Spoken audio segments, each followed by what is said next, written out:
আসসালামু আলাইকুম এভরিওয়ান, কেমন আছো সবাই? আশা করি সবাই অনেক অনেক ভালো আছো। আমি আজকে তোমাদের জন্য একটা রান্নার রেসিপি নিয়ে এসেছি, সেটা হলো ডিম রান্না করা।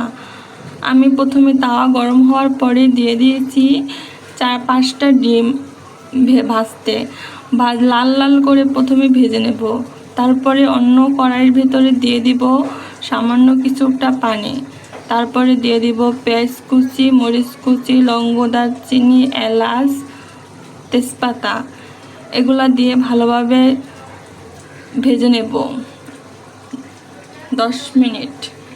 ভেজে নিয়ে তারপরে লাল করে ভাজার পরে দিয়ে দিব একটা পেঁয়াজ বাটা। সেটাকেও আমি ভালোভাবে ভাজবো লাল করে, ঘ্রাণ আসা পর্যন্ত, কাঁচা একটা ঘ্রাণ আসা পর্যন্তই ভাজতে থাকবো।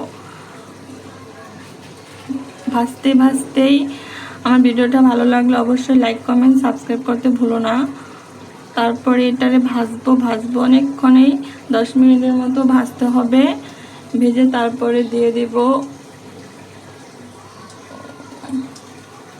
দেখতেই পাচ্ছ কীরকমভাবে ভাজা হয়েছে। তারপরে দিয়ে দিব সামান্য একটু পানি দিয়ে এটাকে ভালোভাবে কষাবো। তারপরে দিয়ে দিব একটু মরিচের গুঁড়ো, হলুদের গুঁড়ো দিতে হয় না, তারপর সামান্য পরিমাণের মরিচের গুঁড়ো দিতে হবে।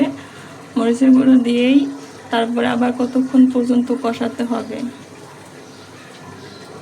যত কষাবে ততই তোমাদের রান্নাটা ভালো হবে। তেল উপরে আসা পর্যন্ত তারপরে দিয়ে দিব সামান্য পরিমাণে গুঁড়ো দুধ গোলায়া।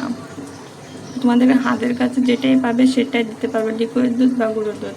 এটাকে এবার ভালোভাবে কষাবো 10 থেকে 20 মিনিটে ঢেকে রেখে এমন বলক আনবা। বলকে নেই, বলকাইতে থাকবে ভালোভাবে কষাবা যত। তারপরে দিয়ে দেব ডিমটা, ভেজে রাখা ডিমটা এভাবে রান্না করতে হবে। তারপরেই